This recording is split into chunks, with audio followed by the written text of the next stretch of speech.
গল্পের নাম অপরাহ্নে উপসংহার। কলমে তনিমা খান। গল্পের ১৩তম পর্ব। আনন্দে খেই হারা মেয়েটি উত্তেজনা চাপিয়ে রেখে হাসিমুখে ঘন ঘন মাথা নেড়ে বলে, না কিছু না, আপনি যান। বলেই সে চঞ্চল পায়ে নিচে নেমে যায়। তপবন ও কাঁধ ঝাঁকিয়ে ছেলের ঘরে ঢুকেই বলে, তানশান, ১২:৫০ বাজে, এখনো আসছো না কেন? তানশান বই গোছাতে গোছাতে বলে, আসছি। তপবন মাথা নেড়ে ঘর থেকে বের হতে নেয়। তানশান হঠাৎ করেই বলে ওঠে, দাদুমণি মিমির সাথে খারাপ ব্যবহার করে। তপবন কপাল কুঁচকে তাকায় ছেলের দিকে। অবুঝ কণ্ঠে শুধায়, মিমি? তাকে খারাপ কথা বলে। তানশান পুনরায় বলে। তপবন তখনও অবুঝ পানে তাকিয়ে আছে। জিজ্ঞাসা করে, কিন্তু এই মিমিটা কে? তানশান কপাল কুঁচকে থমথমে মুখে তাকায় বাবার দিকে। চোখে মুখে বিরক্তি স্পষ্ট। ছেলের এমন দৃষ্টিতে তপবনের মাথায় আসে সদ্যই কারোর মিমি শব্দটির মানে জানার আগ্রহ। আশ্চর্যের প্রলেপনে আচ্ছাদিত মুখশ্রীতে স্নিগ্ধ এক হাসির উজ্জ্বলতা দেখা গেল ওষ্ঠকোণও। অন্তরালে বলে ওঠে, আজ পরোক্ষভাবে মা ডেকেছে, একদিন হয়তো সরাসরি জোর গলায় মা ডাকবে। বাবা ছেলে ভেবেছিল এড়িয়ে যাবে বহুল আকাঙ্ক্ষিত উপহারটি, কিন্তু ১২টা বাজতেই অন্দর আন্দোলনে মত্ত হয়। একটু সান্নিধ্য লাভের তৃষ্ণায় চৌচির উদ্গ্রীব অন্তঃস্থল হাঁসফাঁস করতে লাগল। তাই তো কোনোমতে কেকটা কাটা হতেই অনাহুত বাবা ছেলে পাংশুটে মুখ দুটি নিয়ে হাজির হয় নির্জনা বেগমের সামনে।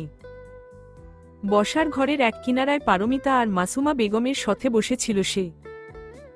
ছেলে নাতির নত দৃষ্টি, উদ্গ্রীব মাখা মুখটি দেখে ব্যথিত হতে গিয়েও হেসে ফেলল নির্জনা বেগম। আঁচলের নিচ থেকে দুটো খাম বের করে বলে, তোমরা নাকি আজ উপহার নেবে না? তপবন কেমন ইতস্ততা নিয়ে ছেলের পেছনে দাঁড়িয়ে। কোনো শব্দ নিঃসৃত হয় না কণ্ঠনালী থেকে। বারবার শুধু আর চোখে তাকাচ্ছে নির্জনা বেগমের কোলের মাঝে থাকা দুটো খামের দিকে।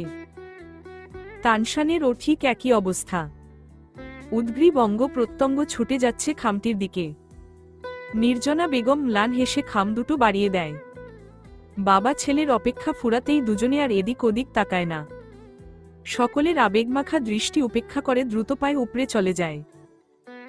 তবে বাবা ছেলের এই উদ্গ্রীব চিত্ত বুলেই বসে এখানে একজোড়া কৌতূহলী দৃষ্টি তাদের এই বদলে যাওয়া আচরণ পর্যবেক্ষণ করছে।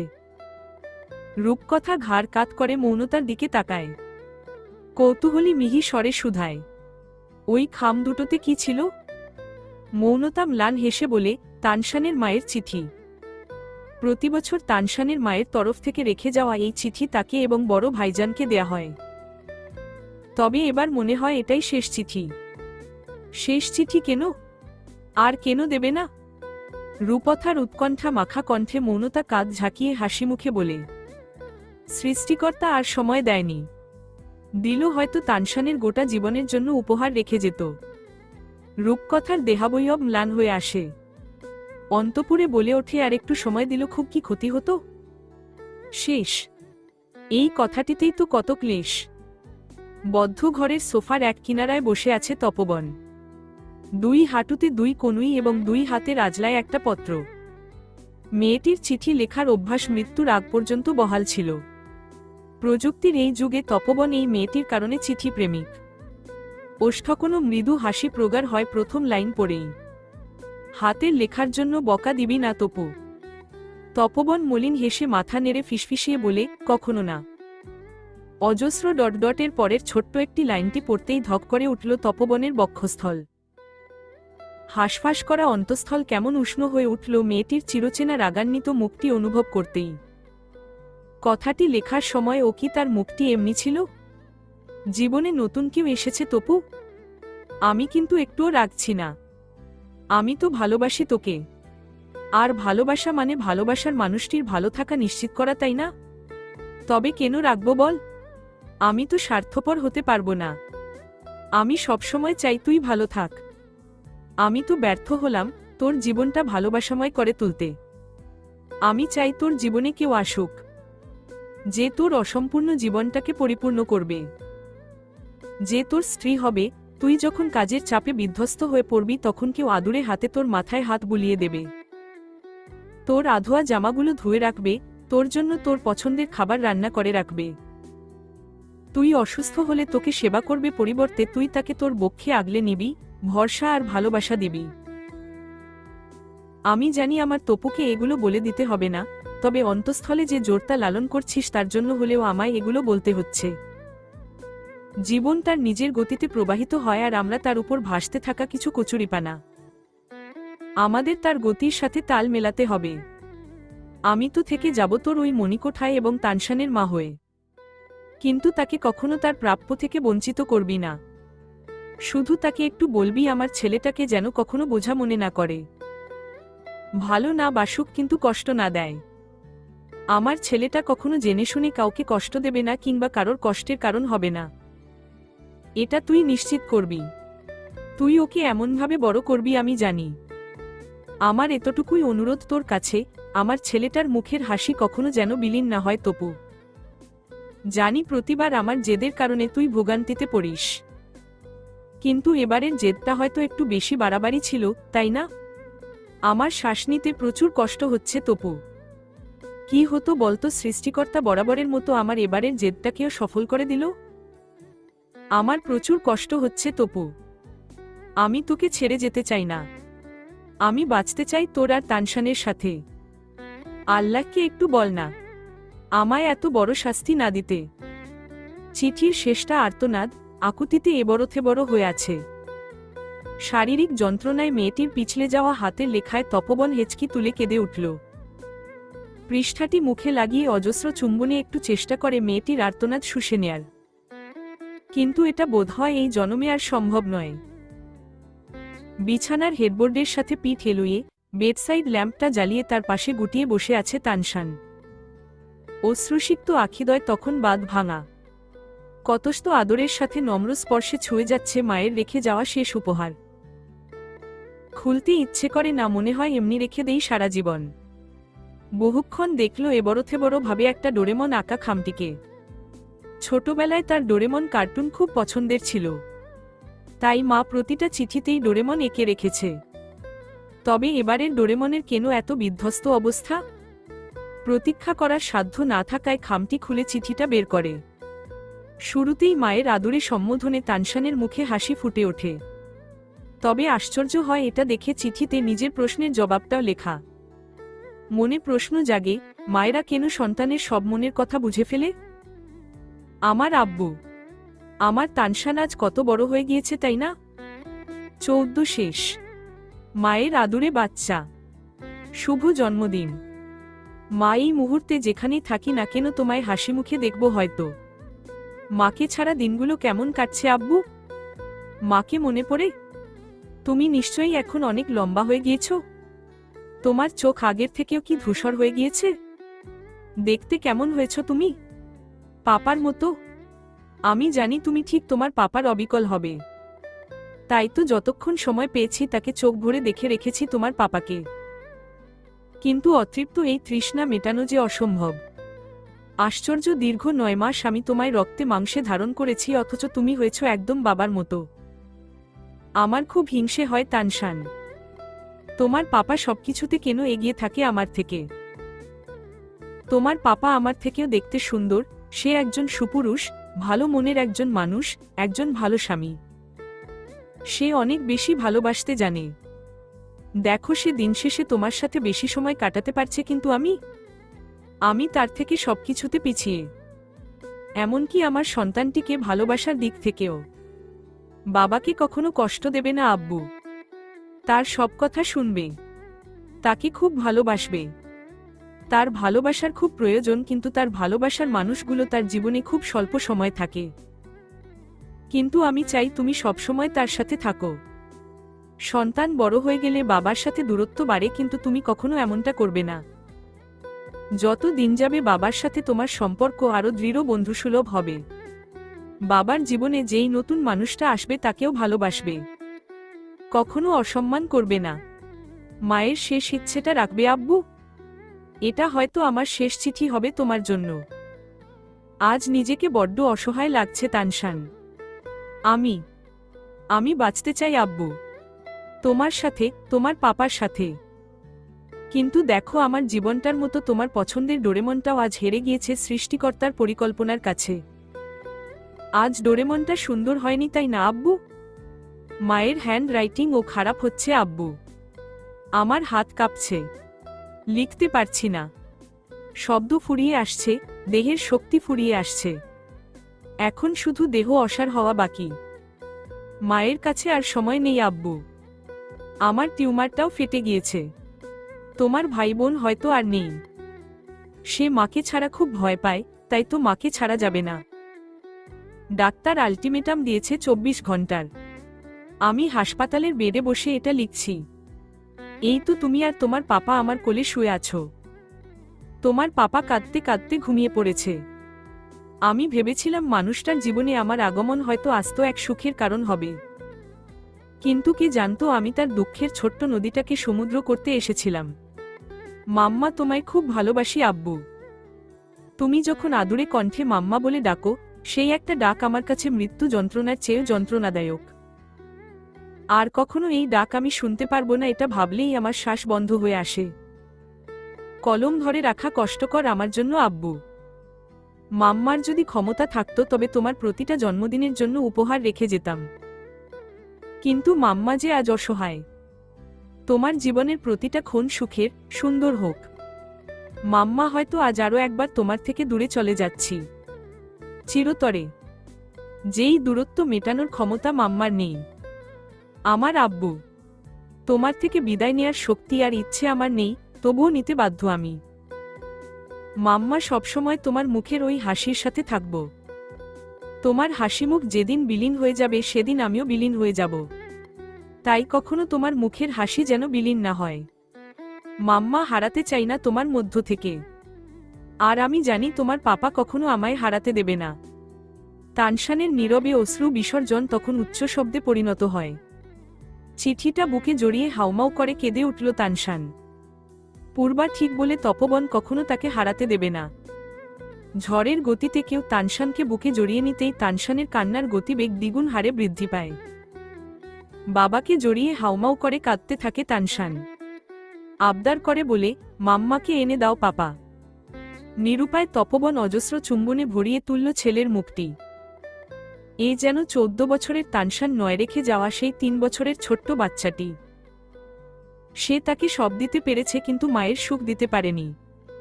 তাই নিরুপায়, অসহায়ত্বের আদর এগুলো। দরজার আঁকড়ে উকি দিয়ে তাকিয়ে থাকা রুগ্ন মলিন মুখটিতে ম্লান হাসি ফুটে ওঠে বাবা ছেলের হৃদয়গ্রাহী দৃশ্যে। মনে মনে স্বাদ জাগে, প্রশ্ন জাগে, তার কি একটুও ক্ষমতা নেই এই কান্নারত দুটি মুখে হাসি ফুটিয়ে তোলার? তার যে কাউকে কাঁদতে দেখতে ভালো লাগে না। বাবাকে জড়িয়ে ধরে ঘুমিয়ে পড়ে তানশান। ছেলেকে বুকে জড়িয়ে অনবরত মাথায় হাত বুলাতে থাকে তপবন। একটা সময় ভার হয়ে আসা মাথা নিয়ে সেও ঘুমে আচ্ছন্ন হয়ে যায়। বাবা ছেলে ঘুমাতেই রূপকথা মন্থর গতিতে ঘরে ঢুকল। নিঃশব্দে বিছানায় পড়ে থাকা দুটো চিঠি হাতে তুলে নেয়। বাপ ছেলের লালচে ঘুমন্ত মুখের দিকে এক পলক তাকিয়ে ল্যাম্পের পাশে গালিচার উপর গুটিয়ে বসল। প্রবল আগ্রহ কৌতূহল নিয়ে চিঠি দুটো পড়তে লাগল। কিন্তু যতই আগায় মাতৃবর্জনের অস্পৃশ্য এক অনুভূতি তাকে গ্রাস করতে লাগল। অন্তরে মাতৃহারা এক মায়ের আর্তনাদ যাতনার সৃষ্টি করছে। গলার কাছে দলা পাকাতে থাকে অদ্ভুত সুন্দর এক মাতৃরূপের সাথে পরিচিত হয়ে। বাবা ছেলের কান্নার কারণ তখন বুঝতে পারে, যখন তার চোখ থেকেও বিনা অনুমতিতে গড়িয়ে পড়তে থাকে অজস্র অশ্রুকণা। অভ্যন্তরে একটা কথা সূচের মতো এঁটে যায়।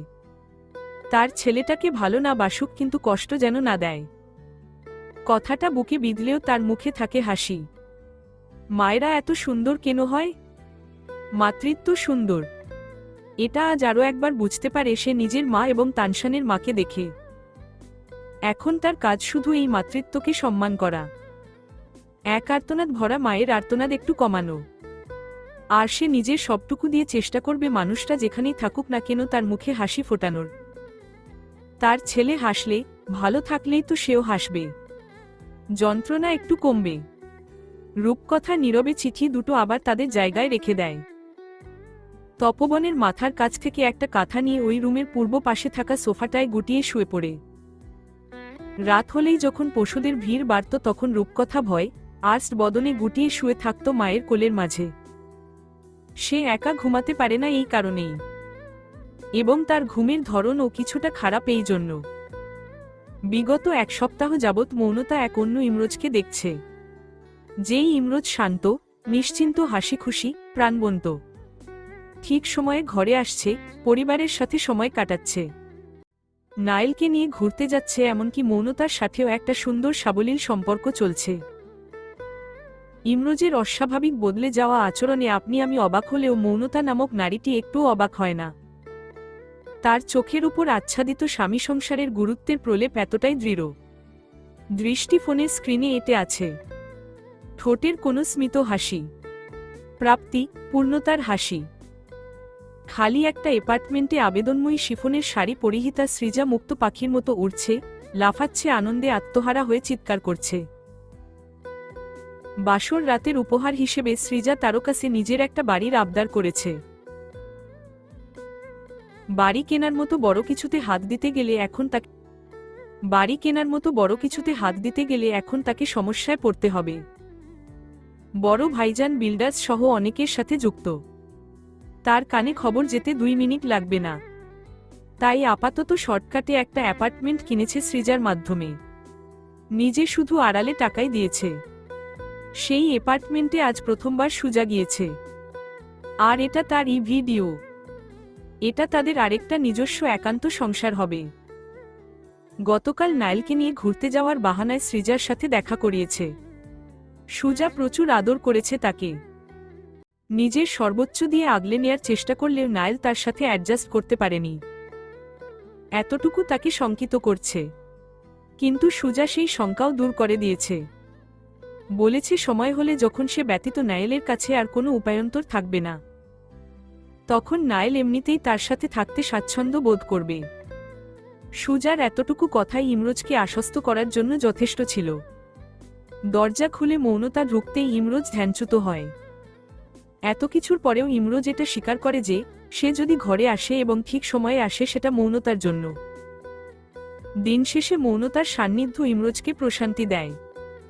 তাই তো সুজার শতবার সত্ত্বেও রোজ মৌনতার কাছে টানে সৃজার অগোচরে। সৃজা তার চাহিদা হলেও মৌনতা তার নেশা।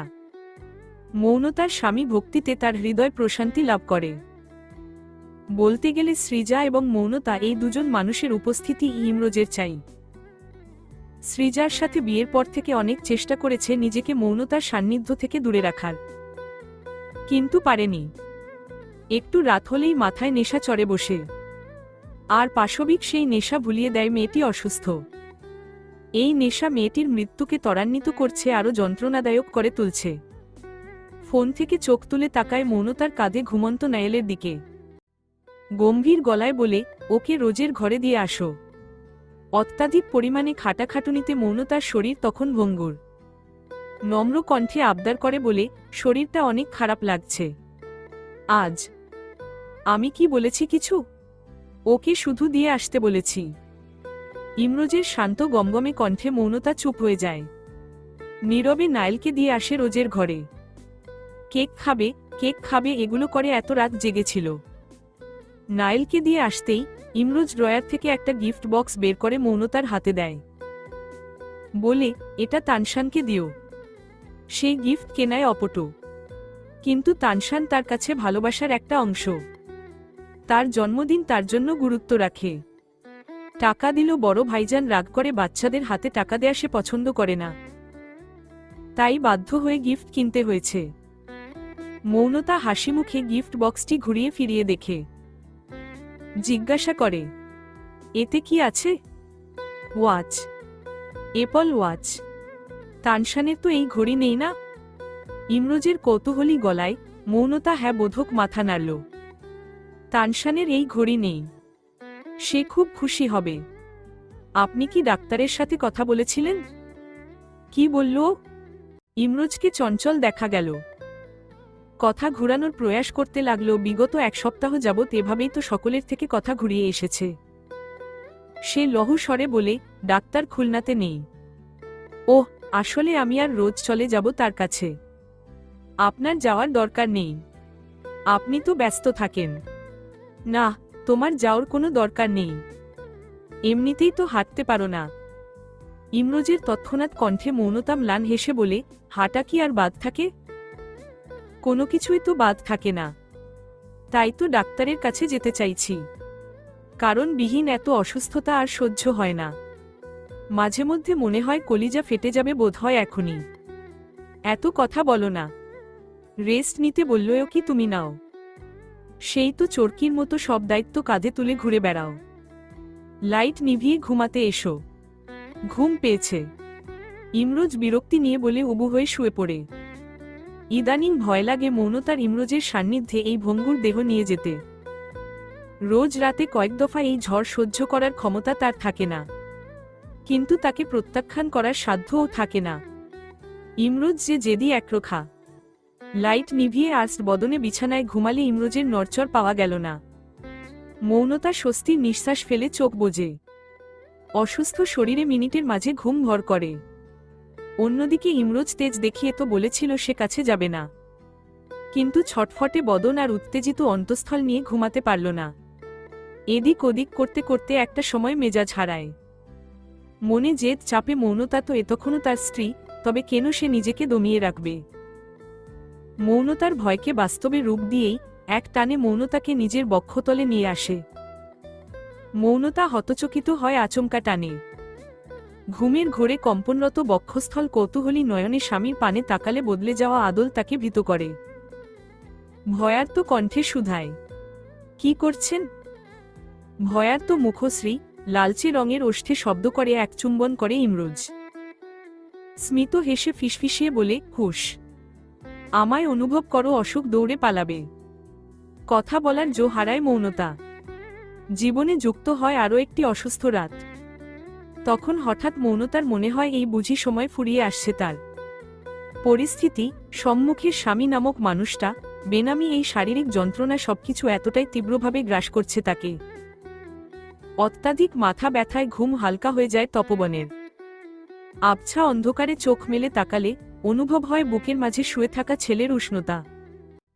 পুনশ্চ হাত গলায় কাটা কাটা চুলগুলোতে। তখনই তার চোখে বাঁধে অদ্ভুত এক দৃশ্য। সোফায় মানব অবয়ব ধারণা করাই তার কপালে ভাঁজের সৃষ্টি হয়। নিজের ভাবনা সত্য নাকি মিথ্যা প্রমাণ করতে সে ল্যাম্প জ্বালায়। সোফায় গুটিয়ে শুয়ে আছে রূপকথা। গভীর রাতে শীতের প্রকোপ বাড়াতে কাঁপছে সে। তপবন তড়িৎ গতিতে ছেলেকে শুইয়ে দিয়ে বিছানা ছাড়ে। সোফার কাছে গিয়ে একটা দীর্ঘশ্বাস ফেলল। মেয়েটি এখানে কি করছে? তাও আবার পাতলা একটা কাঁথা গায়ে। ছেলের পানে আরেকবার তাকিয়ে সে রূপকথাকে পাজাকোলে তুলে নিল। দ্রুত পায়ে নিজের ঘরে গিয়ে তাকে শুইয়ে দিয়ে কমফোর্টার জড়িয়ে দেয় গায়ে। নিজেও শুয়ে পড়ে তার পাশ ঘেঁষে, এবং কিছুটা স্বল্প অভ্যাসের জোরেই মেয়েটির পেট জড়িয়ে নিজের কাছে বক্ষ মাঝারে নিয়ে আসে। নয়তো তাকে কিছুক্ষণ পরে মেঝেতে পাওয়া যাবে। মাথা ফেটে যাচ্ছে তখন ব্যথায়। এক বক্স চকলেট নিয়ে এরোজ ধীর পায়ে তানশানের ঘরে ঢোকে। তার মাথার কাছে চকলেটের বক্সটি রেখে পা ভাঁজ করে বসে। পাশে রাখা চিঠি দুটো বেদনা মিশ্রিত হাসি মুখে পড়ে। তার ভাবিজান আমোদ প্রমোদের প্রিয় এক মানুষ ছিল। এই বাড়ির সৌন্দর্য ছিল। সে চায় তার ছোট্ট এই বড় ভাবিজান ও তার তানশান আর বড় ভাইজানের জীবনে সুখ হয়ে উঠুক। জীবনে চরম অসুখী সে। সবাইকে ভালো থাকতে দেখতে চায়। রাতের দুর্বিসহ এক প্রহর কাটানোর পর তানশানের ঘুম ভাঙে মাতৃসুলভ এক সুমিষ্ট কণ্ঠে। তানশান, তানশান, এখন ওঠো। নামাজের সময় পেরিয়ে যাচ্ছে। জন্মদিনের দিন আজ। নামাজ না পড়তে পারলে সারাটা দিন মন খারাপ করে থাকবে। চুলের গোছায় অনবরত কারোর এলোমেলো হাত বুলানোতে স্নেহের আভাস। মাতৃসুলভ প্রবল অধিকারবোধ মিশ্রিত কণ্ঠে আধো আধো নয়ন মেলে তাকায় তানশান। অচল মস্তিষ্কে মা ব্যতীত আর কারোর অস্তিত্ব নেই। মায়েরা এত শক্তিশালী কেন হয়? অবচেতনেও মস্তিষ্কে তাদের দুর্ধর্ষ রাজত্ব চলে। চেতনাহীন কণ্ঠে ডেকে ওঠে, মাম্মাম। হ্যাঁ মাম্মা, এখন ওঠো।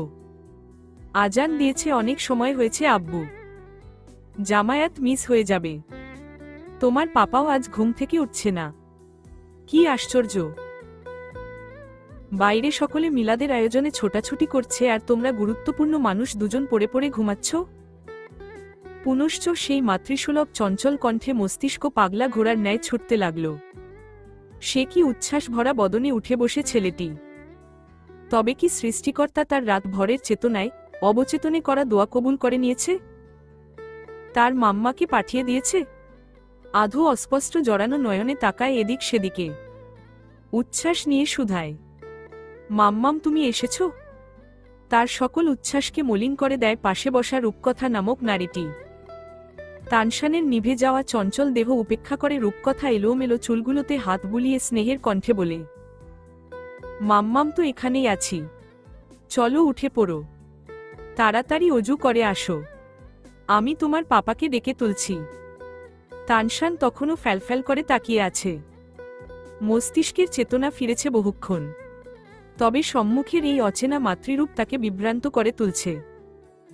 রূপকথা ব্যস্ত গতিতে এদিক সেদিকে পড়ে থাকা কাপড় চোপড়গুলো তুলতে তুলতে তাড়া দিয়ে বলে, কি হলো, উঠছ না কেন? আলসে ছেলে, শয়তান নিশ্চয়ই বাধা দিচ্ছে তাই না? দাঁড়াও, দেখাচ্ছি ওই ইবলিশকে। দ্রুত কদমে মেয়েটি এগিয়ে আসে তানশানের কাছে। উচ্চস্বরে দোয়া দরুদ পড়ে তানশানের হতবাক অনুভূতি মিশ্রিত মুখের উপর ফু দিতেই হকচকায় তানশান। স্থবিরতা ভেঙে নড়েচড়ে উঠল সে। ফোলা ফোলা লালচে মুখটি তুলে তাকায়। অবুঝ কণ্ঠে শুধায়, কি করছেন? রূপকথা এক গাল হেসে বলে, ইবলিশকে তাড়াচ্ছি। দেখেছ, চলে গিয়েছে না? এখন ওঠো, তোমার পাঞ্জাবি পায়জামা সোয়েটার এখানে রেখেছি, এগুলো পরেই একেবারে বের হও। এই শীতে বারবার কাপড় বদলানো কষ্টকর। রূপকথা পাঞ্জাবি পায়জামা সোফায় রাখে। তানশান অবাকের রেশ আঁকড়েই বিছানা থেকে নেমে দাঁড়ায়। ঘড়ির দিকে তাকালে পায়ের গতি দ্বিগুণ হারে বেড়ে যায়। তবে আর চোখে আরেকবার পর্যবেক্ষণ করতে ভুলল না বদলে যাওয়া আচরণের নারীটিকে। রূপকথা দ্রুত কদম ফেলে নিজের ঘরে ঢোকে। কমফোর্টার মুড়ি দিয়ে তপবনকে ঘুমাতে দেখে সে কিছুটা উঁচু স্বরে চেঁচিয়ে উঠল, তানশানের পাপা, জামায়াত শেষ হয়ে গিয়েছে, তাড়াতাড়ি উঠুন, এখন ওয়াক্তটাও যাওয়ার পালা। তীব্র মাথা ব্যথার প্রকোপে গভীর ঘুমে আচ্ছন্ন তপবনের নিশ্চল মস্তিষ্ক সহ স্নায়ু সরব হকচকায় অদ্ভুত সম্বোধনের ডাকে। বিলম্বহীন মুখের উপর থেকে কমফোর্টার নামায় সে। অবুঝ পানে তাকিয়ে হড়বড়িয়ে শুধায়, কি হয়েছে? সকাল হয়ে গিয়েছে কি? আমি কি আজ ফজরের নামাজ মিস করে ফেলেছি? মিলাদের সব কাজ কি সম্পন্ন হয়েছে? কোমরে হাত দিয়ে দাঁড়িয়ে থাকা রূপকথা চোখমুখ কুঁচকে দেখে বাচ্চা সুলভ অবুঝ আদল ভর করা বুড়ো লোকটিকে। তেরোছা দৃষ্টি ফেলে বলে, জি না মশাই, কোনো কাজ সম্পন্ন হয়নি। যাদের জন্য সবকিছু করা হচ্ছে তারাই তো পড়ে পড়ে ঘুমাচ্ছে। উঠুন, ফজরের নামাজের সময় এখনো আছে। তপবন হড়বড়িয়ে মাথা নেড়ে বিছানা থেকে নেমে এক ছুট লাগায় ওয়াশরুমে। অজু করে বের হতেই রূপকথা ব্যস্ত গতিতে এগিয়ে আসে। তোয়ালে সহ এক সেট পাঞ্জাবি পায়জামা এগিয়ে দিয়ে বলে, এটাই তো পরবেন তাই না? নিন। বাবা ছেলে আজ এভাবে কুম্ভকর্ণের মতো ঘুমালেন কি করে? এমনি সময় তো হুতুম পেঁচার মতো আমার আগে উঠে বসে থাকেন, অথচ আজ এত গুরুত্বপূর্ণ দিনে বাবা ছেলে পড়ে পড়ে ঘুমাচ্ছে। বলতে বলতেই রূপকথা ত্রস্ত পায়ে বেরিয়ে যায় ঘর থেকে। তপবন এক পলক তাকিয়ে দেখে অত্যাধিক ব্যস্ততায় মুখরিত মানবীকে। কথার ধরন, আচরণে আত্মবিশ্বাস আর অধিকারবোধের আভাস পেল কি? নিজের ভাবনা ভান্নাতেই থেকে গেল সময়ের স্বল্পতার কারণে। তানশান দ্রুত তৈরি হচ্ছিল। রূপকথা ত্রস্ত পায়ে তার ঘরে ঢুকতেই সে মৃদু চেঁচিয়ে উঠল, আরে, নক করে আসবেন না? রূপকথা কপাল কুঁচকে বলে, আমি কি অপরিচিত পর কারোর ঘরের এসেছি? ছেলের ঘরে এসেছি, আর ছেলের ঘরে আসতে হলে আমায় নক করতে হবে এমন দিন এখনো আসেনি। নক করব তখন যখন সুন্দর দেখে একটা বউ আনব, তার আগে ভুলে যাও এসব নকটক। তানশান বোকা বনে গেল রূপকথার কথায়। সে তড়িঘড়ি করে পাঞ্জাবিটা পরে নিট কার্ডিগানটা পরে নেয়। রূপকথা সেদিকে এক পলক তাকিয়ে টেবিলের উপর রাখা কানটুপিটা নিয়ে তার কাছে এগিয়ে যায়। তানশানকে ইতস্তত বিব্রত করে সেটি জোরপূর্বক পরিয়ে দেয় মাথায়। তানশান বিরক্তিতে চোখ মুখ কুঁচকে নেয়। একটানে টুপিটা খুলে ফেলে বলে, আমি এটা পরব না, আমি বাচ্চা নই। রূপকথা নির্বিকার তানশানের হাত থেকে টুপিটা নিয়ে আবারও পরিয়ে দেয়। শানিত কণ্ঠে বলে, বেশি কথা বলো না তানশান। আমি যতটুকু জানি তোমার পাপা এই টুপি ছাড়া তোমায় ঘরের বাইরে যেতে দেবে না। সময় নেই, অথচ তোমরা বাবা ছেলে আজ এত গুরুত্বপূর্ণ দিনটাতে ঢং করছো। ঢং? ঢং তো মেয়েরা করে। তানশান কপাল কুঁচকে বলে, হু, তুমি মেয়েদের মতোই ঢং করছো। রাগ ঝেড়ে বলে রূপকথা। তানশান অবাকপানে বলে, আশ্চর্য, আমি মেয়েদের মতো ঢং করি? রূপকথা গায়ে মাখে না ছেলের কথা। সে নিজ কর্মে মগ্ন। ছেলের গলদেশের দুই পাশে হাতে করে আনা আতর ঘষে দেয়। অতঃপর স্মিত হেসে বিনম্র কণ্ঠে বলে, শুভ জন্মদিন আব্বু। আমার কাছে তোমায় দেয়ার মতো মূল্যবান কোনো কিছু নেই, তবে এই একটা ছোট্ট জিনিস আছে যেটা আমার কাছে অমূল্য। আর আমার সবকিছু তো আমার ছেলের, তাই না? এটা তোমার, তোমার নানু ভাইয়ের আংটি। এটা ভালো লাগলে পরবে, নয়তো রেখে দিও। স্বর্ণের একটা সাদাসিধে আংটি তানশানের হাতের গুজে দিয়ে বলে রূপকথা। বাবার স্মৃতি বলতে এতটুকুই ছিল তার মায়ের কাছে, যেটা বিয়ের সময় মা তাকে দিয়েছিল। তানশান অস্বস্তি ভরা চাহনিতে এক পলক দেখে সম্মুখের নারীটিকে। এই যে বদলে যাওয়া আচরণ তাকে বিব্রত করছে। সে এতে অভ্যস্ত নয়, তাই অনভ্যস্ততা আঁকড়েই বলে, এটা আমার প্রয়োজন নেই। আপনি দোয়া করবেন আমার জন্য, তাতেই হবে। কেউ উপহার দিল ফিরিয়ে দিতে হয় না তানশান। বাবার ভারী কণ্ঠে তানশান হতচকিত হয়। গায়ে চাদর জোড়াতে জোড়াতে তপবন দরজার সামনে থেকে কয়েক পা এগিয়ে আসে।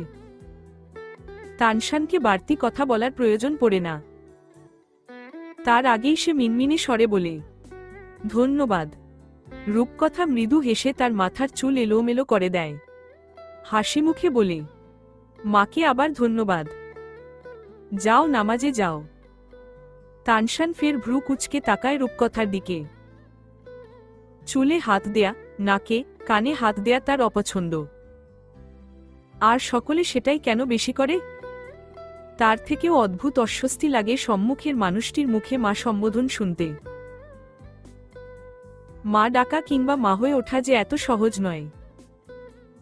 বাবা ছেলে বেরিয়ে যেতেই সেন্টার টেবিলের সামনে দাঁড়ানো রূপকথা গায়ের ভর ছেড়ে বুক ভরা শ্বাস নেয়। নির্লিপ্ততার প্রলেপ ভেঙে যায়। ফিরে আসে সেই ভীতু, জোরতা, অস্বস্তি ঘেরা ব্যক্তিত্বে। এতক্ষণ যাবৎ গলধকরণ করেছিল এই ব্যক্তিত্বটাকে। সে জানে মা হয়ে ওঠা সহজ নয়, কিন্তু চেষ্টা করতে কি সমস্যা? তবে আজ এতটুকুতেই মনে হচ্ছে কাজটা অনেক কঠিন। তবুও সে হার মানবে না। সে দৃঢ় কণ্ঠে নিজেকে বলে, তোকে পারতেই হবে রূপকথা। এই স্বামী, সন্তান, সংসার এখন তার। এটাই তার জীবনের মানে। তবে কিসের এত জোরতা? তাকে নিজের অধিকার আদায় করে নিতে হবে। বয়স, পরিস্থিতি এগুলো কোনো বাধা হতে পারে না। সম্পর্কের ভিত্তিগুলোই হলো আসল। তানশান মানুক বা না মানুক, সে তানশানের মা। আর এখন থেকে তানশানের জীবনের ছোট ছোট প্রতিটা বিষয়ে সে নাক গলাবে এবং পাশে থাকবে। এই সংসার সহ মানুষগুলোর মাঝে নিজের কর্তৃত্ব বাড়াতে হবে। বিনিময়ে সে সকলের কষ্ট শুষে নেয়ার চেষ্টা করবে। এতে কোনো কিছু বাধা হতে পারে না। আজ থেকে আর উদাসীনতা নয়। সে কোমর বেঁধে নেমে পড়ে নিজের সন্তান সহ এই সংসারটির হাল ধরতে। তানশানের পুরো ঘর গুছিয়ে এসে নিজের ঘরে যায়। বিছানার কাছে যেতেই লাজে কুকড়ে গেল। প্রভাতের সেই অনাকাঙ্ক্ষিত মুহূর্ত মনে পড়তেই তার ঘুমের ধরন খারাপ। এর জন্য প্রতিরাতে কত সাবধানে ঘুমায়, কিন্তু সেই অঘটন তো ঘটেই গেল। আজ সে নিজেকে তানশানের বাবার পেটের উপর ঘুমানো অবস্থায় পেয়েছে। তার চেয়েও অবাক করা বিষয় ছিল, পুরুষালী একটি বলিষ্ঠ হাত তাকে নিজের সাথে আগলে রেখেছিল। তখন মাটি খুঁড়ে এক গজ জমিনের নিচে চলে যাওয়ার মতো অবস্থা ছিল তার। কিন্তু এবারে ভাগ্য তার সহায় ছিল। তপবন গভীর ঘুমে ছিল। সে কিছুই দেখেনি। এ যাত্রায় বেঁচে গিয়েছে, আজ থেকে আর এই ভুল হবে না। দরকার পড়লে পড়ে যাবে নিচে, ব্যথা সহ্য করে নেবে, তবুও কোলবালিশটা নিজেদের মাঝে রাখবে। নামাজ পড়ে আসতেই মৌনতা তানশানকে তার উপহার দেয়। এপল ওয়াচ বহুল আকাঙ্ক্ষিত উপহারটি পেতেই তানশান ঝাঁপিয়ে পড়ল মৌনতার বুকে। ধন্যবাদ জানিয়ে বলে, ওহ মেজো মা, ধন্যবাদ, অনেক ভালোবাসি তোমায়। এই ঘড়িটা আমার খুব পছন্দ ছিল, কিন্তু পাপাকে বলতে পারছিলাম না। মৌনতা প্রফুল্ল চিত্তে হাসল তানশানের কথায়। মাথায় হাত বুলিয়ে দিয়ে বলে, আমি না, তোমার মেজো পাপা এনেছে, তাকে ধন্যবাদ জানাও গিয়ে। আচ্ছা, তানশান হাসি মুখে বলে। সে গিয়ে ইমরোজকে ধন্যবাদ জানায়। সেখানে যেতেই নাইল কাঁধে চড়ে বসে। অতঃপর তাকে কাঁধে করে এরোজের ঘরে ঢোকে। অন্ধকারাচ্ছন্ন ঘর দেখে দুই ভাইবোন ঠোঁটের উপর আঙুল চাপল। একে অপরকে ইশারায় বলে, ধীরে ধীরে, কথা বলবে না। তারা ধীরে ধীরে পা টিপে টিপে যায় চাচার কাছে। গিয়েই এক বিকট চিৎকার করে ঝাঁপিয়ে পড়ে এরোজের গায়ের উপর। মাঝরাতে ঘুমিয়েছে, উপরন্তু দেহের উপর এমন ভারী আঘাতে এরোজ বিরক্তিতে চবর্গীয় শব্দ করে। কমফোর্টার মুড়ি দেওয়া অবস্থাতেই রাগান্বিত স্বরে বলে, দুটো বাদর, তোমাদের কাজ নেই? সকাল সকাল এখানে হাজির হয়েছ কেন? তাও আবার এভাবে? দুই ভাইবোন শোনে না। দুজনে দুদিক থেকে টিকটিকির মতো চার হাত পায়ে জড়িয়ে ধরে এরোজকে। বক্ষমাঝারে ছোট্ট একটা রাজকুমারী, আর পৃষ্ঠদেশে তার রাজকুমারের আধিপত্যে এরোজের রাগান্বিত মুখটিতে হাসি ফুটে উঠল। বদ্ধ নেত্রেই জড়ানো কণ্ঠে শুধায়, কি চাই? চাচাকে আষ্টেপৃষ্ঠে জড়িয়ে কাঁধে থুতনি রেখে তানশান আহ্লাদি কণ্ঠে বলে, তুমি আমায় কোনো গিফট দিল না ছোট পাপা? উইশও করলে না। আজ আমার জন্মদিন। তুমি না বললেও আমি জানতেই পারতাম না আজ তোমার জন্মদিন। তোমার বিছানার পাশে যে এক বক্স চকলেট, সেটা রেখেছে কে? আর উইশ? উইশ কেন করতে হবে? আমি তো জানি আমার তানশানের প্রতিটা জন্মদিন থেকে প্রতিটা দিন শুভ যাবে। না গেলে আমি শুভ বানিয়ে নেব। এরোজের জলদগম্ভীর কণ্ঠে তানশান ফিক করে হেসে ওঠে। বলে, আচ্ছা, ওটা তো শুধু চকলেট, ওটা গিফট নয়। আমায় অন্য কিছু দাও। সবাই অনেক গিফট দিয়েছে, কি চাও? এরোজের প্রশ্নে তানশান হড়বড়িয়ে বলে, নেটফ্লিক্সের পাসওয়ার্ডটা দাও ছোট পাপা। আর কিছু দিতে হবে না। অনৈতিক চাওয়ায় এরোজ চোখ খুলে তাকায় তানশানের দিকে। শানিত কণ্ঠে বলে, মোক্ষম সময় মোক্ষম চাল, তাই না? তোমার পাপা শুনলে সব দোষ আমার ঘাড়ে পড়বে। No Netflix. Tapoban Hollywood movie দেখা পছন্দ করে না। নিজের ক্ষেত্রে নয়, ছেলের ক্ষেত্রে। বেশিরভাগ হলিউড মুভি অ্যাডাল্ট হয় তাই। কিন্তু দুর্ভাগ্যবশত তানশান হলিউড মুভি, অ্যানিমেশনের প্রতি প্রচুর আকর্ষিত। স্পাইডার-ম্যান, আয়রন ম্যান, মেলাফিসেন্ট, রাটাটলি, এগুলো তার পছন্দের তালিকায় শীর্ষে। অ্যানিমেশন এলোয়াও করে, অ্যাডাল্ট সিন ব্যতীত মুভি তপবন এলোয়াও করলেও হুটহাট আছড়ে পড়া অ্যাডাল্ট সিন বিব্রত করে তপবনকে। প্রায়শই বাবা ছেলে রাতে নেটফ্লিক্স দেখত একসাথে। বলা বাহুল্য তপবন ও এগুলোর প্রতি অবশেষড। এমনি করে একদিন ছেলের সামনে বিব্রতকর অবস্থায় পড়ে তপবন। সেই থেকে নিজেও নেটফ্লিক্স দেখা বন্ধ করেছে, ছেলের দেখাও বন্ধ করেছে। সে এখন আর নেটফ্লিক্স কেনে না, কিন্তু এরোজ কেনে। আর তার জন্যই তানশানের এমন হঠকারিতা। সে জোরজবরদস্তি অনুরোধ করে পাসওয়ার্ড নিতে সক্ষম হয়। ভাইজানের গিফট নেওয়া শেষ হতেই চাচার বুকে লেগে থাকা ছোট্ট খরগোশের ছানার ন্যায় নাইল পিটপিট করে তাকায় এরোজের মুখপানে। বিগলিত হেসে শুধায়, আমায় উপহার দেবে না ছোট পাপা? এরোজ ঘাড় নামিয়ে তাকায় নাইলের পাতলা লম্বাটে মুখপানে। চটপটে ভাবে একটা চুম্বন করে আদুরে জোড়া ভ্রু যুগলের মাঝখানে। বলে, আজ তোমার জন্মদিন কিংবা কোনো বিশেষ দিন নয়, তবে কেন দেব তোমায় উপহার? নাইল থমথমে মুখে বলে, উপহার দিতে জমদিন লাগে না। মাম্মা বলে ভালোবাসলে উপহার দিতে হয়। তার মানে তুমি আমায় ভালোবাসো না? তুমি বলেছিলে আমায় প্রিন্সেস ড্রেস এনে দেবে, কিন্তু দাওনি। তুমি নটি বয়। হ্যাঁ, আমি নটি বয়। এখন যাও, কি করবে করো। এরোজের তারা কণ্ঠ। নাইল রাগান্বিত স্বরে বলে, তার মানে তুমি আমায় উপহার দেবে না? প্রিন্সেস ড্রেস দেবে না? তুমি না মাত্রই আমায় বাজে কথা বলল। তবে কেন দেব তোমায় উপহার? এরোজের রাগান্বিত কণ্ঠে নাইল দ্বিগুণ রাগান্বিত স্বরে বলে, কোথায় আমি তোমায় বাজে কথা বলেছি? তুমি তো দেখছি মিথ্যা কথাও বলো। আমি মিথ্যা কথা বলি? নটি বয়কে বলল একটু আগে। এরোজের রাগান্বিত স্বরে সহসা চুপসে গেল নাইল। আলাভোলা হাসল, সহসা পাল্টি খেয়ে বলে, মজা করেছি, তোমায় খেপিয়েছি। তুমি তো নটি বয় না, গুড বয়। আমায় একটা গিফট দাও, আদর করে দাও তবে দেব। এরোজের গম্ভীর কণ্ঠে নাইল ফের তেতে উঠল, সবসময় এমনি করো, আদর নিয়ে আর উপহার দাও না। ঠিক আছে যাও। দেই না যখন, দেবও না আর কখনো। নিরুপায় নাইল কি করবে ভেবে পায় না। রাগে গজগজ করতে করতে ছোট পাপার গম্ভীর মুখ জুড়ে আদর করে দিতে লাগল।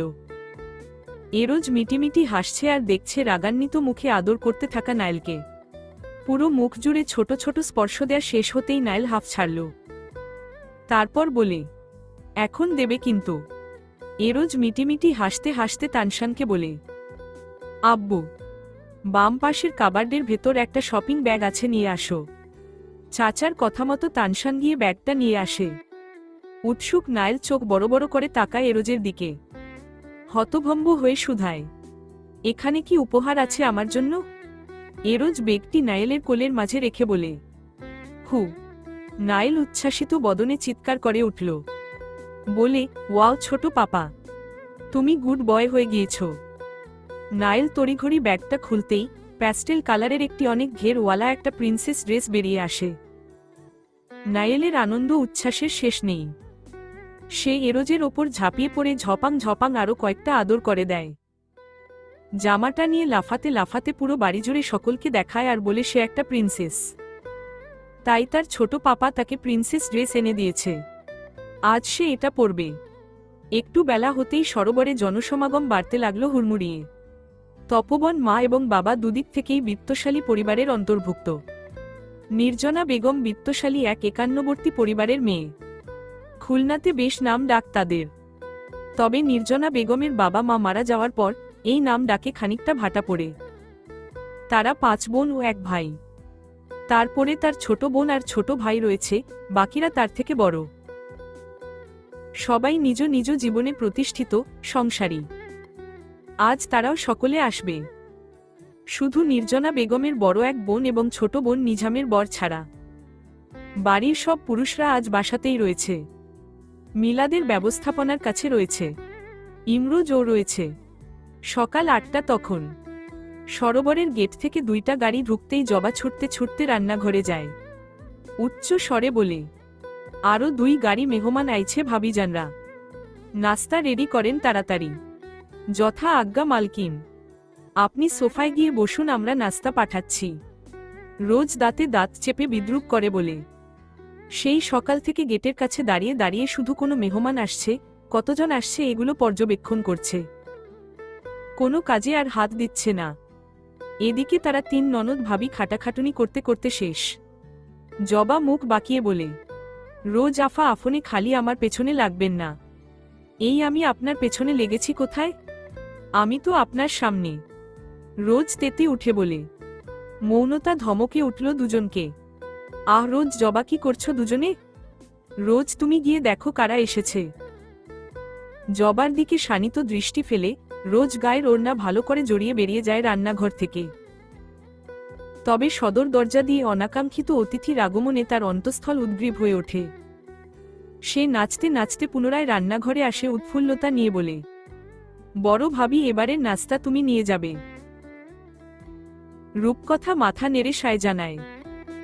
দুষ্টুমির সুরে বলে, আপু ফাঁকিবাজি করছো। নাস্তা বানানোর দায়িত্ব আমাদের, পরিবেশন করার দায়িত্ব তো তোমার। ফাঁকিবাজি ছাড়া জীবন চলে না ভাবিজান। যাও যাও। অনেক পথ পাড়ি দিয়ে এসেছে তারা।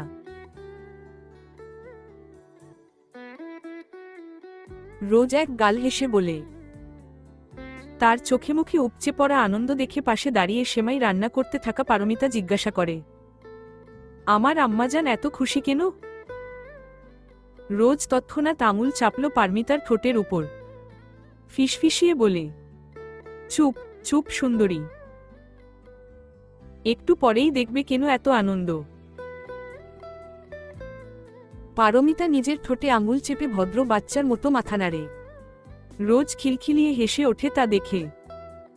আহ্লাদের সাথে তাকে পেছনে থেকে জড়িয়ে ধরে গায়ের সাথে লেগে দাঁড়িয়ে থাকে। এটা তার আরেকটা মা, যার কাছে কি না নিজের মায়ের থেকে বেশি আহ্লাদ, আশকারা, আদর পায় সে। তার মা ছোটবেলা থেকেই তার প্রতি কঠোর, নির্দয়।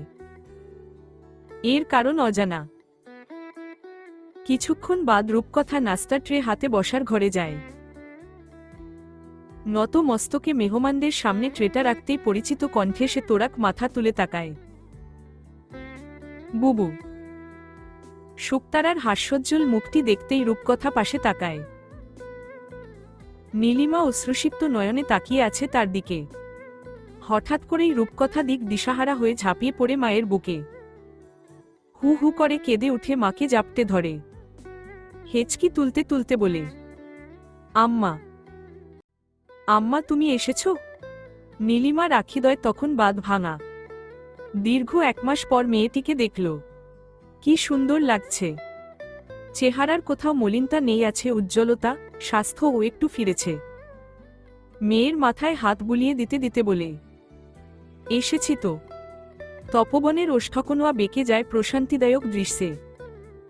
নির্জনা বেগম বিতৃষ্ণা ভরা নিঃশ্বাস ফেলে বিড়বিড় করে বলে, আদিক্ষেতা। সে মগ্ন হয় মেজ জায়ের সাথে গালগপ্পে। তপবনের দৃষ্টি এড়ায় না মায়ের আচরণ। গতকাল ছেলের কথাটিও ভুলেনি। মা কি চাইছে? জোরপূর্বক একটা মানুষকে তার জীবনে এনে আবার অপমান করার মধ্যে কি আনন্দ রয়েছে? এর জবাব দিতে হবে। সবসময় সে মাতৃস্নেহ দেখিয়ে চুপ থাকবে না। সে এদিক ওদিক তাকিয়ে খুঁজতে লাগলো ছেলেকে। অদূরে ক্লাস ফ্রেন্ডদের সাথে হাসাহাসি করছে। আজকের দিনে সে কাউকে বাদ রাখে না মিলনায়তনে যোগদান করতে। সে ছেলেকে ডেকে টানে। ছেলের হাত ধরে নিয়ে যায় নীলিমার কাছে। তাকে দেখিয়ে বলে, তোমার আরেকটা নানুমনি, তার কাছে দোয়া চাও। নীলিমা প্রগাঢ় হাসল তানশানের কথায়। স্নেহের কণ্ঠে বলে, আমার কাছে দোয়া চাইতে হবে না। আমার দোয়া সবসময় তোমার সাথে আছে। তানশান মৃদু হেসে তাকে সালাম দেয়। নীলিমা সাদরে আগলে নেয় তাকে। রূপকথা ভেজা নয়ন মুছতে মুছতে তাকায় সম্মুখের বিশাল দেহী মানুষটার দিকে। দৃষ্টিতে তার কৃতজ্ঞতা। সকলের মায়েরা যখন আসছিল তখন মনে একটু স্বাদ জেগেছিল, এখানে কি তার মা আসতে পারত না? কিন্তু বলার সাহস পায়নি। অথচ লোকটা কেমন করে বুঝে গেল তার মনের কথা। চোখে চোখ পড়ে যেতেই তপবন ভ্রু নাচায়। রূপকথা এগিয়ে আসে 1 পা তপবনের নিকট। মেয়েটিকে তপবন বগলদাবা করে নিতে পারবে, উচ্চতায় এতটাই পার্থক্য। রূপকথা চাপা স্বরে বলে, ধন্যবাদ। ধন্যবাদে তো কাজ হবে না, তানশানের মিমি। তপবন একইভাবে চাপা স্বরে বলে। রূপকথা ফ্যাসফ্যাসে কণ্ঠে বলে, তবে কি চাই? আমার কাছে দেয়ার মতো কিছু নেই। আছে। সংসারের টানাপোড়েন জয় করে একজন প্রতিষ্ঠিত ডাক্তার হয়ে দেখাও। তাহলেই হবে। অন্তত ভেতরের গিল্টিগুলো একটু কমবে। দিন শেষে আমার একটাই ইচ্ছা, তুমি প্রতিষ্ঠিত হও, নিজের পায়ে দাঁড়াও। তপবন লহু স্বরে বলল। রূপকথার ওষ্ঠকোনো হাসির উজ্জ্বলতা দেখা গেল। সে ঘাড় দুলিয়ে বলে, আপনার ইচ্ছা পূরণ করা আমার দায়িত্ব। তপবন স্মিত হেসে বলে, আম্মা আর শুকতারাকে নিয়ে তোমার ঘরে যাও। সকাল সকাল জার্নি করেছে, রেস্ট হয়নি। খাবার সেখানেই পাঠিয়ে দাও। এখানে অনেক মানুষ কমফোর্ট ফিল করবে না। রূপকথা কথা বাড়ায় না। সে বারংবার মুগ্ধ হয় ঘরের এই বড় ছেলে নামক অভিভাবকটিকে দেখে, যে কিনা খুঁটিনাটি সব বিষয়ে সূক্ষ্ম নজর রাখে। নীলিমা পিঠা বানিয়ে এনেছে তানশানের জন্য, বাড়ির সকলের জন্য। তবে তানশানকে দেয়ার মতো আকর্ষণীয় কিছুই নেই। সে কি দেবে ভেবে পায় না। তপবনকে যখন জিজ্ঞাসা করে তানশানকে কি দিল তার উপকার হবে, তখন তপবন বলে, দোয়া। আর তাদের সবচেয়ে মূল্যবান জিনিসটাই তো এখন তানশানের কাছে। আর কি প্রয়োজন? হ্যাঁ, মানুষটার থেকে যাওয়া ওই একটা স্মৃতি তাদের কাছে খুব মূল্যবান। ধীরে ধীরে অতিথিদের আগমনে ভরে উঠল সরোবর। তকদির শিকদার সকাল থেকে ছুটছে। তার রাজনৈতিক কর্মকাণ্ডের সাথে জড়িত সকলেই আজ যোগদান করবে মিলাদে। তবে 10টার পর থেকেই তপবনকে আর দেখা যায় না। ছেলের এমন গুরুত্বপূর্ণ দিনে তার কি এমন কাজ পড়েছে? এই জায়গা আমার স্বামীর, কিন্তু ওনারা জোরজবরদস্তি নিজেদের নামে লিখে নিয়েছে এই জায়গা। আমার স্বামী সজ্ঞানে তাদের এই জায়গা লিখে দেয়নি। এই জায়গার রেকর্ড এখনো আমার স্বামীর নামেই আছে। ওনারা জোরপূর্বক দখল করতে চাইছে এই জায়গা। ভরা সালিশ বৈঠকে বয়স্ক এক নারী অশ্রুসিক্ত নয়নে বলল। অমনি একজন খলবলিয়ে বলতে লাগল, এইসব ন্যাকা কান্নায় ভুলবেন না কেউ। ওই তোমার স্বামী যে মদ খাওয়ার জন্য আমগো টাকা নিত তা কি ফেরত দিতে পারছে? একটা দুইটা টাকা না, সেই টাকা কি দিয়ে ফেরত দিবে? আয় ইনকাম ছিল, তাই তো এই জায়গা আমগো নামে কইরা দিছে। এসব মিথ্যা কথা। সে কখনো তার শেষ সম্বলটুকু বিক্রি করতে চাইত না। আমি বেশ ভালো করে জানি ওনারা জোরজবরদস্তি করেছে। যুবতী দুই মেয়ের হাত শক্ত করে ধরে বয়স্ক মহিলা ক্রন্দনরত গলায় বলে, এই দুইটা মেয়ে আর থাকার জন্য একতলা বাড়ি সমেত এই জায়গাটুকুই তার সম্বল। কিন্তু শক্তিশালী শত্রুপক্ষের ক্ষমতায় আজ সেটুকুও হারানোর জো। সালিশ বৈঠক ঠিক বয়স্ক মহিলার বিরুদ্ধে চলে যাচ্ছিল, তখনই সেই সালিশ ব্যবস্থায় শত্রুপক্ষের সকল ক্ষমতাকে নস্যাৎ করে দিয়ে আগমন ঘটে তপবনের। পুলিশ, বাবার ম্যানেজার সহ আরও কিছু পলিটিক্যাল ক্ষমতাধর ব্যক্তি নিয়ে ঢুকল। তপবন শিকদারের আরেকটা পরিচয় রয়েছে, যেই পরিচয় নিজেকে পরিচিত করতে সে স্বাচ্ছন্দ্য বোধ করে না। রাজনৈতিক বিষয়ে তেমন একটা না ঢুকলেও বাবার প্রয়োজনে বেশ নাক গলাতে হয়।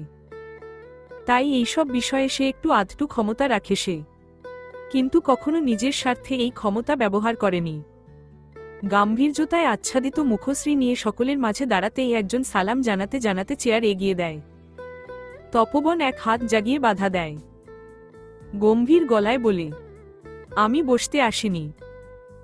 অসহায়ত্বকে কাজে লাগিয়ে আর কত বিত্তবান হবেন ভূঁইয়া সাহেব? আসেন, বোঝাপড়ায় বসি। ভূঁইয়া সাহেব আশ্চর্য হয়ে গেল তপবনের আগমনে। ঘেমে উঠল তার বদন। রাগ ভর করে মুহূর্তেই তার দল ক্ষমতা ফিকে পোড়ায়। ভেবেছিল তিনটা মেয়ে মানুষ তার কিছু করতেই পারবে না, আর চুটকিতে সে এই জায়গার মালিক হয়ে যাবে।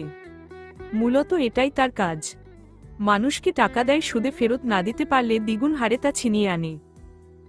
কিন্তু তপবন শিকদার, ওই তকদির শিকদারের আরেক ধুরন্ধর রূপ। তাদের হাতে খুলনার ক্ষমতাধর ব্যক্তি রয়েছে। ভূঁইয়া সাহেবের সকল ভয়কে সত্য প্রমাণিত করে 1 ঘন্টার মাঝে তপবন সালিশ ব্যবস্থার মোড় ঘুরিয়ে আনে বৃদ্ধ মহিলার পক্ষে। ভূঁইয়া সাহেব নত মস্তকে দাঁত কিরমির করে স্বীকার করে, সে জোরপূর্বক এই জায়গা নিজের নামে করেছিল। বৃদ্ধ মহিলার স্বামী তার থেকে অল্প কিছু টাকা ধার নিয়েছিল, যা সে অর্ধেক শোধ করতে পেরেছিল আর অর্ধেক পারেনি। জায়গা বৃদ্ধ মহিলার নামে করার সব ব্যবস্থা করে তপবন, আর তার স্বামীর কাছে পাওনা অর্ধেক টাকাগুলোও সে শোধ করে দেয়। দীর্ঘ একটা সময় পর বৃদ্ধ মহিলা চোখ তুলে তাকায় তপবনের দিকে। এই পুরোটা সময় একটাবারও তাকায়নি, আর না তাকিয়েছে তপবন। সব কাজ শেষ হতেই তপবন পেপারস সহ এগিয়ে আসে বৃদ্ধ মহিলার দিকে। হাতের পেপারসগুলো এগিয়ে দিয়ে বলে, মিসেস নিঃসৃত, আজকের পর থেকে আর কোনো সমস্যা হবে না আশা করি। যদি সমস্যা হয় এটা আমার নাম্বার, ফোন করবেন। অবশ্যই সমস্যা হলে, সমস্যা ব্যতীত নয়। তপবনের শেষের কথায় ছিল কঠোরতা। নিমৃত আহমেদের চোখের কার্নিশ বেয়ে টপটপ করে কয়েক ফোঁটা অশ্রু গড়িয়ে পড়ল। নম্র কণ্ঠে জিজ্ঞাসা করে, কেমন আছো আব্বু? তপবন।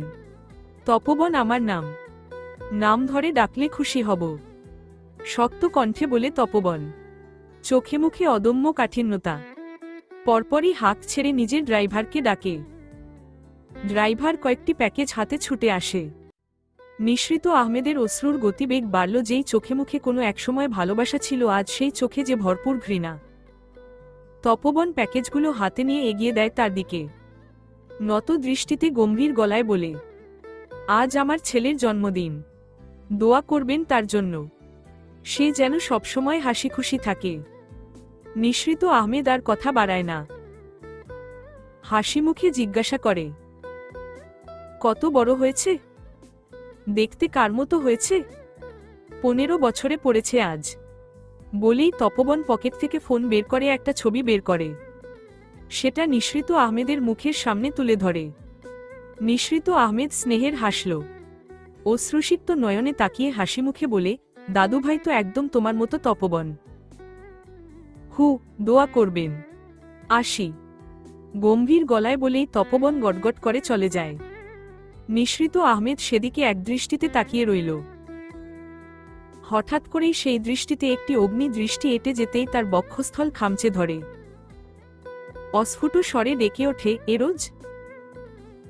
এরোজ মুখ ঝামটা মেরে চলে যায় তার দৃষ্টিসীমার বাইরে।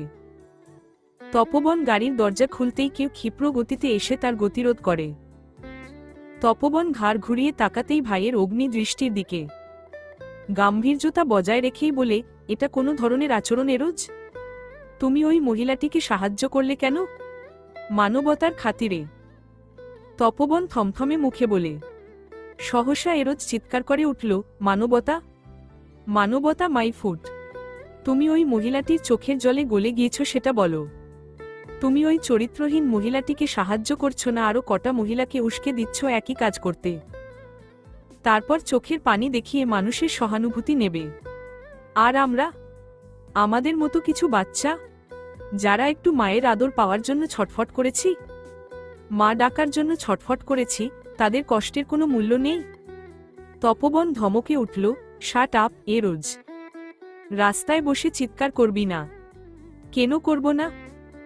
সকলের জানা উচিত ওই মহিলা কতটা ঘৃণ্য।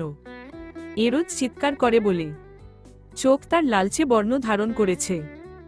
মা নামক শব্দটি আর এই মানুষটিকে সবচেয়ে ঘৃণা করলেও তার ব্যাপারে কৌতূহল তার মেটে না। মা নামক মানুষটিকে দেখার, তার বিষয়ে জানার আগ্রহ কমে না। তাই তো তার এক একটা খবর নিজের কাছে রাখে।